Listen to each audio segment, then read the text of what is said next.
자, 이제 저쪽으로 한번 가볼게요. 아까 말한 음, 저쪽, 자, 저짝. 바로 남아. 자, 홍영표 의원이 본격적으로 나섰습니다. 어, 모 언론과 인터뷰죠. KBS 라디오 인터뷰에서 송영길이 컷오프 됐을 때 그 뒤집힌 과정을 조사해봐야 된다. 그러면서 이게 이제 이 KBS 라디오뿐만 아니라 김현정의 뉴스토에서 똑같은 맥락으로 이야기를 했었죠. 송영길이 컷오프 됐는데 누구 때문에 컷오프에서 다시 살아 돌아왔을까? 그러면서 이재명이라는 이야기는 안 해. 냄새는 펄펄 풍겨. 이재명 총괄 선대위원장이 송영길을 뒤집었다 이렇게. 이 양반들 참. 근데 사실 우리는 그때 송영길이 컷오프 됐다라는 뉴스를 접하고서 다들 놀랍고 이거 사실이야라고 그런 소식을 들었던 것 같거든요. 그러면 컷오프 됐다가 뒤집은 걸 조사할 게 아니라 왜 갑자기 송영길이 컷오프 어. 됐는지 그걸 먼저 조사를 해야죠. 그때 아무도 이해할 수 없었고 왜 다 이런 얘기만 있었는데 왜 거기에 대해서는 얘기하지 않고 갑자기 다시 컷오프 됐다가 다시 후보가 된 날을 생각해야 될 것 같습니다. 그리고 예. 네. 그러니까 이런 측면이 있는 거예요. 홍영표는 송영길, 우원식 등과 함께 당대표 경선의 경쟁자이기도 했어요. 이 관계가. 근데 사실 우리가 그랬잖아요. 서울시장 나갈 사람이 없는 상태. 없는 상태에서 비대위가 급하게 송영길을 컷오프를 시키면 실제로 나갈 사람이 없는 상태가 돼버리는 거거든요. 그런데 예를 들어서 이재명 위원장이 비대위에 송영길이 왜 컷오프 된 거냐고 물어봤다는 거 사실인지 아닌지 모르지. 근데 여기에 이런 행위가 어마어마한 무슨 비리라도 있는 것처럼 이재명이 전화 한 통화에서 송영길이 살아 돌아왔다 같은 이야기는 어마어마한 선동에 가까운 거예요. 물어볼 수 있는 거 아니에요. 그럼 대타로 송영길 말고 누구를 공천해야 되느냐 같은 이런 책임감은 없는 사람들인 거죠. 그러니까 민주당 사람들이 양심의 손을 얹고 생각을 해보세요. 서울시장 처음에 그 지방선거 할 때 서울시는 안 될 것이다라는 거 다들 생각하고 있었잖아요. 그래서 아무도 후보로 나서려고 하지 않았고, 그래서 비대위나 이런 곳에서 정말 여러 사람을 설득하는 과정을 거쳤고, 그런 과정을 지지자들도 알고 있습니다. 그리고 종로구를 그냥 내던졌던 이낙연 후보는 그럼 왜 안 나왔습니까? 그 책임을 져야죠. 왜 책임질 사람들이 알아서 하겠지라면서 미국으로 떠나버리면 답니까? 그 이낙연 위원장은 아직도 종로 지역위원장 자리를 갖고 있다는 이야기가 있더라고. 무슨 욕심들이 그렇게 많으신지. 예를 들어서 이재명 나와서 송영길 나와서 졌다 같은 분석을 내놓고 있는 거예요. 그러니까 내가 제일 싫어하는 게 뭔지 아시죠? 우리 같은 진영 방송에서. 내가 선수인데 계속 심판만 하려고 그래. 선수로 직접 뛰어. 발바닥이 부릅뜨도록 직접 뛰면서 서로 최선을 다했으면은 내 편이 아니더라도 같은 당내에서 서로 투닥투닥 해주는 거예요. 심판만 하고 있는 거예요. 저도 이제 민주당에 몸담고 있지만 이런 얘기가 나오면은 이제 좀 참 죄송스럽고 마음이 불편한 게 솔직히 우리 볼메그리 님이 말씀해 주신 것처럼 그때 송영길 대표만 후보만 컷오프 된 게 아니었어요. 갑자기 자정 다 돼서 막 난리가 났어요. 기자들 사이에서. 난리가 났고 저 같은 경우에는 그쪽에 있는 것도 아닌데도 저한테까지 전화가 막 왔어요. 박주민, 송영길 같이 컷오프 된다. 막 이런 게 돌았었죠. 그런데 그때 다 같이 하는 얘기가 누가? 왜? 지금 우리가 먼저 밝혀야 되는 것은 누가 박주민과 송영길을 컷오프 시켰고 왜 컷오프 시켰냐. 그게 먼저 돼야 됩니다. 그리고 컷오프 됐다가 다시 살아나는 과정이요? 뭘 조사합니까? 우선은 그때 개딸들이라고 하는 20, 30대 청년들이요. 아니 그 민주당사 앞에서 잠도 안 자고요. 그렇게 집회한 거 못 보셨습니까? 그렇게 집회했어요. 그리고 송영길 그 당시 이제 후보도 이렇게 그 20, 30대 그 젊은 여성들한테 이렇게 응원의 문자를 받은 게 정말 처음 있는 것처럼 너무 신나해서 그 응원의 문자를 막 공유하고 그 개딸들 집회에서 정말로 되게 엄청 그 에너지 업된 모습을 처음으로 봤거든요. 그런 모습을. 그런데 이런 과정이 이것이 그냥 개딸이다, 개딸들이다라고 하지 않아야 됩니다. 20, 30대 청년들이 이 컷오프된 것이 잘못됐다라고 분명히 집회를 한 거거든요. 근데 이런 과정을 전혀 얘기하지 않고 아니 컷오프된 것도 얘기하지 않고 누가 살렸지? 누가 뒤집었냐? 이거는 민주당이 뭔가 뭐 이재명을 중심으로 뭐 엄청난 뭐가가 있는 것처럼 이런 그런 뉘앙스를 풍기는 것 자체는 지금 민주당에 속해 있는 본인 의원들한테도 좋지 않다. 아, 민주당 이게 가능해? 그러면 나중에 송영길 의원님도 저는 개인적으로 되게 좋아했었는데 이런 발언은 참 실망스럽다라는 생각이 듭니다. 송영길 말고. 아니 아니요. 홍영표 아니에요? 홍영표 의원님 개인적으로 저는 개인적으로 그래도 좀 개인적으로는 싫어하지 않았어요. 좋아했었어요. 싫어했단 말을 어떻게 해? 좋아했었어요. 그런데 이 발언은 이것은 민주당이 국민의힘이 항상 프레임 거는 게 민주당은 뭔가 조작을 잘하고 비리가 있고 뭔가 자기네끼리 뭘 막 해요. 막 그 암흑에서 뭐를 만들어. 그런 프레임 계속 걷는데 우리 스스로 그런 프레임 우리가 지금 만들고 있다는 겁니다. 요거는 진짜 비열하다고 느끼는 거는 상식적 과정이거든요. 아까 말씀하신 것처럼 컷오프 하는 과정이 비상식이었잖아요. 그럼 누가 나가? 그럼 손은 누가 키워? 같은 이야기잖아요. 다 컷오프 시켜버리면. 물론 이제 비대위원이나 공천관리위원회에서 할 말은 있었을 수도 있어요. 어떤 게 할 말이 있냐면 그렇게 해서 그런 요소를 제거해줘야 누군가가 들어와서 후보로 나가라고 할 거 아니냐. 근데 어느 날 갑자기 준비가 안 된 사람이 뭐 장관 출신이라고 해서 이 사람 나와서 선거한다가 본인 자체가 준비가 안 된 상태에서 급하게 나오면 그 선거 더 집니다. 저는 이런 과정에서 예를 들면 그런 사람도 나오고 송영길도 나오고 박주민도 나오고 이 과정을 거치면서 분위기가 좀 많이 떴다면 상당히 이번 선거 결과가 달라졌을 수도 있다는 측면이 있는 거예요. 그러니까요. 제가 드리고 죄송해요. 자꾸 말씀하셔야 되는데 저 정말 이때 답답했던 것이 아니 그러면은 그렇게 거물급들 나와서 경선해라. 저는 그랬었거든요. 민주당 아니냐 경선해라. 그리고 송영길 대표도 솔직히 경선에서 된 거 아닙니까? 경선해야 된다. 이런 말씀 좀 그때 좀 드리고 싶어서 많이 했었고 그런데 그런 것은 전혀 이루어지지 않고 마치 이것이 이거 문제되지 않는 것을 국민의힘도 얘기하지 않는 문제를 우리 내부에서 스스로 이렇게 막 문제를 일으키는 거에 대해서는 상당히 문제가 있다. 그거 하나 하고 그러니까 이거는 왜 결과론적인 이야기를 갖고 어떤 과정에 마치 이재명 위원장이 말도 안 되는 무슨 뭐 뒤에서 힘을 쓴 것 같은 뉘앙스 풍기면서 계속 이미지화하고 있는데 문제는 이분이 8월달 전당대회에 출마하는 게 유력하다는 거예요. 이런 식으로 정치하면 안 됩니다. 이번 선거는 이재명, 송영길 때문에 졌다 같은 이미지 풀풀 풍기려고 이제 직접 친히 언론들에 나가고 민주당 이간질하고 있고 내부 총질하고 있는 거죠. 이런 분이 당대표가 되면 어떻게 되겠어요? 스스로가 무덤 파고 있는 것 같다 이렇게 보고 한 분 더 김종민 의원이요. 속상하네요. 정말로. 저는 홍영표 의원, 김종민 의원 개인적으로 좋아했었거든요. 과거에 좋아했었어요. 개인적으로. 이분들 발언이 괜찮았어요. 솔직히 김종민 의원도 조 전 장관 그렇게 어려울 때 얼마나 크게 힘이 되게끔 얘기했습니까? 분석해서 막 얘기하고 다 그랬어요. 그런데 뭐 반성 얘기도 하시고 그리고 좀 속이 상합니다. 많이. 지금 김종민 같은 경우는 문재인 정부를 문 대통령을 믿다가 결국 국민과 멀어졌다면서 반성을 해요. 뜬금없이.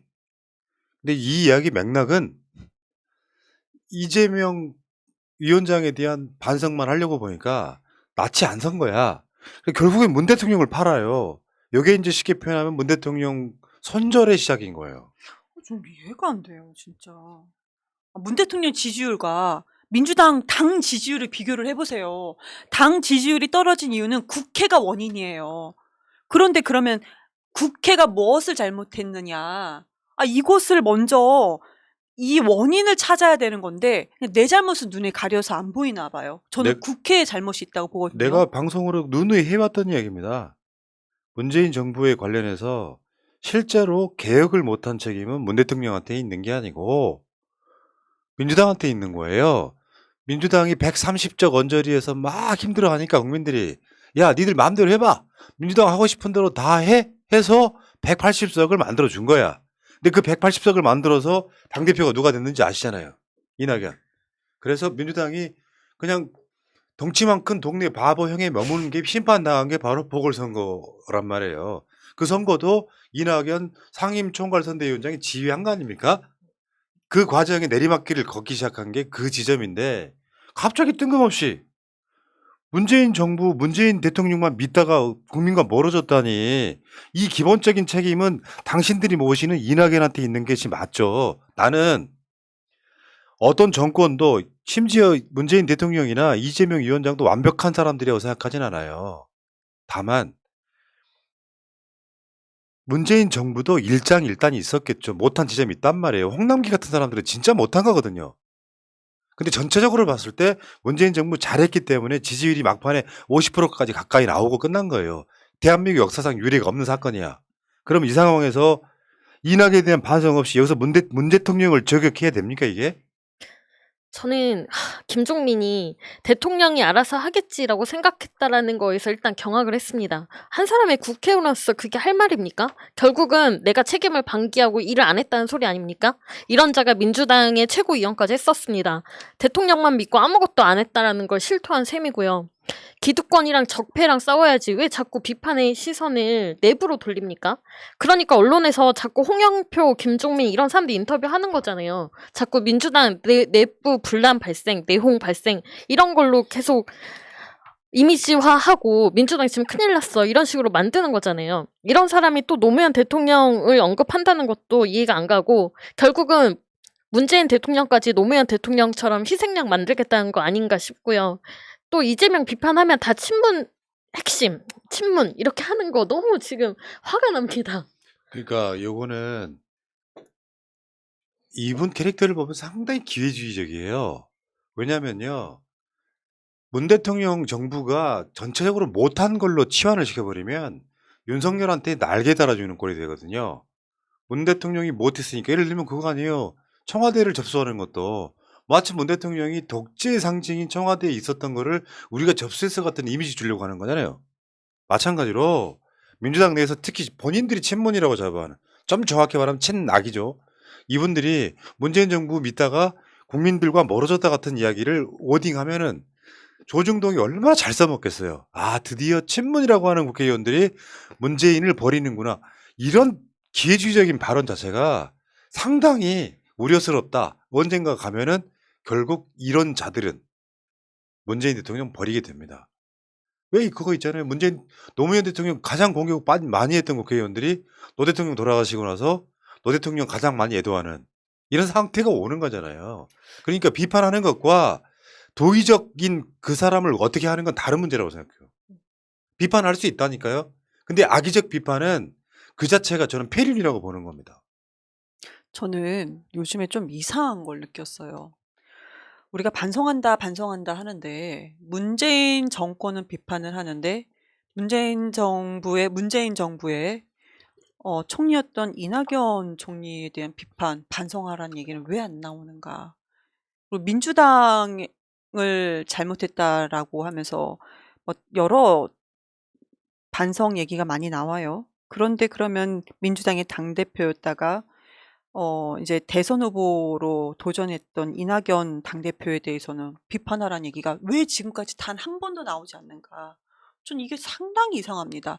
왜 그러냐면 딱 이낙연 총리, 이낙연 당대표만 딱 꼬집어서 잘못됐다라는 얘기를 드리고 싶은 게 아니에요. 그게 아니고 그러면 다 같이 그때 당시 어떤 책임이 있는가? 우리가 진짜 책임을 얘기하고 진짜 잘못을 얘기하려면 정말로 구체적으로 우리가 개선하기 위한 잘못을 끄집어내야지만이 이 잘못된 점을 바꿀 거 아닙니까? 그런데 그런 얘기가 전혀 나오지가 않다는 게 정말 상당히 이상하다. 만약에 나의 잘못까지도 얘기를 하고 내가 이런 점을 잘못했어. 고쳐야 돼. 그럼 당신도 이런 점이 잘못됐다라고 한다면은 상식적으로 뭔가 해결책이 만들어질 텐데 지금 제가 말씀드린 것처럼 앞서서 이낙연 당대표와 총리에 대한 잘못은 전혀 그분들 입에서 나오지 않는다는 점입니다. 신기하죠. 되게 신기하죠. 언론에서도 찾아볼 수가 없어요. 그러니까 보궐선거가 문재인 정부 들어서 처음으로 패한 선거였잖아요. 압도적으로 졌어. 그 선거 총지휘한 사람이 누구야? 상임총괄선대위원장이 이낙연이었다고요. 대선 나가기 전에 이 과정을 거치거든요. 그 선거 졌다고 이낙연 대선 나오지만 한 사람 있습니까? 기본이 너무 안 돼 있는 거라는 생각이 들고요. 정반대로 민영배 의원은 굉장히 훌륭한 워딩을 했어요. 이재명 여기서 멈추면 쓰러진다. 책임론 나온 김에 당대표 해라. 얼마나 훌륭해. 책임져야 될 거 아니야. 선거 졌으니까 책임져야 돼서 그렇죠. 민주당도 책임지고 대한민국도 책임져라 이런 이야기. 나는 이런 식의 음. 프레임을 바꾸는 훌륭한 멘트를 할 수 있는 사람들이 중요하다고 생각해요. 왜냐하면 홍영표나 김종민도 마찬가지입니다. 현실적으로 지금 민주당에서 아까 말한 그냥 자산도 아니고 전략 자산으로는 역대급 무기예요. 이재명은. 흠집 내기 바빠. 왜? 지들이 당권 가져와서 공천권을 쥐어야 되거든요. 근데 이재명 못 나오게 하려고 저렇게 선수를 치는데 내가 만약에 홍영표나 김종민이라면요. 이 이야기 먼저 했을 것 같아요. 이재명 상임총괄선대위원장 진짜 고생 많았다. 질선거. 그리고 8월 전당대회에서 다시 한번 합을 겨뤄봅시다. 선의 경쟁합시다 했다면 우리 박수 쳤을 거 아니야. 어떻게 저렇게 속보이는 짓을 합니까? 민영배 의원이 그 말이 맞는 것 같아요. 책임은 나온 김에 당대표까지 해서 끝까지 책임져라. 민영배 의원은 저는 개인적으로 참 대단한 분이다라고 저는 생각했던 게 이번에 선당후사로 이제 무소속 의원이 된 거 말고도 그 전에 우리 대선 때 제가 이재명의 어릴 때 사진과 그 윤석열 그때 당시 후보의 어릴 때 사진 그래서 그 사진만 올렸어요 그냥. 그리고 그 사진에 대한 평가는 알아서 하세요라고 그랬지. 올렸어요. 그런데 아니 그 사진 많은 부분 제가 뭐 거기에 어떤 멘트를 단 것도 아닙니다. 그런데 우리 당내에서조차 왜 그걸 올렸냐 이런 얘기를 하는데요. 민영대 의원께서 저는 그냥 10몇 명의 대변인 단 중에 한 명이었는데 전화를 여러 번 주셨어요. 근데 제가 전화를 못 받았죠. 문자로 뭐라고 하셨냐면 참 잘했습니다. 잘했다는 문자를 주시더라고요. 근데 민영배 의원과 저가 그 전에 뭐 연락한 적이 있었냐? 전 죄송한 말씀이지만 민영배 의원님 전화번호도 없었어요. 저한테는. 그랬던 분이에요. 그러니까 이분도 이경이라는 사람이 누군지 모르고 얘 대변인으로서 잘했네. 객관적으로 판단해서 했던 분인데 지금 여기서 이번 발언도 보면은 이분은 참 중심이 있는 분 같아요. 그러니까 책임론 나오는데 아니 그러면 당이 무너져서 책임져라. 지금 이런 상황인데 그럼 이재명 그 이제 의원이 뒤로 조용히 물러나서 자기 몸만 보호하고 당신네들끼리 알아서 하세요. 이렇게 하는 태도 자체가 무책임한 그렇죠. 거다. 내가 책임질게 앞에 나와서 심판받는 거 아니겠습니까? 그렇게 심판받는 것이 책임지는 게 아니냐. 이거 아주 당연한 원리를 지금 말씀을 해주셨다라고 말씀드리겠습니다. 그러니까 요거는 그런 거예요. 세상의 모든 기준을 권력으로만 보는 사람들의 시각에서는 이재명 국회의원 하고 싶어서 지방선거 망쳤다 같은 건데 여러분들 이재명 위원장이 주말에 저랑 통화했던 방송 그 생방송을 보셨으면 알겠지만 굉장히 고민하고 망설이고 그런데 여기서 1600만 표를 얻은 후보가 전면에 나서지 않으면 지방선거를 더 지게 생겼거든요. 근데 결과는 사실상 8, 90%는 민주당이 지는 걸로 나오는 상태에서 에이 누구처럼 유학에 나가버릴까? 발 빼면 무책임하다고 느꼈다는 이야기를 해요. 그건 비겁한 행위다. 그러면 결과론적으로 결과가 안 좋았을지 모르지만 같은 당 사람이라고 하면 고생했다 어려운 상황에서도 고생했다가 먼저거든요. 인간도 아닌 것 같아요. 본인들에 대한 반성은 1도 없는 거죠. 자, 하나 의제가 더 남아있기 때문에 시간 얼마 안 남았고 여기까지 하고요. 나머지 시사는 이따가 9시에 최민희 의원 시간에 조금 더 할게요.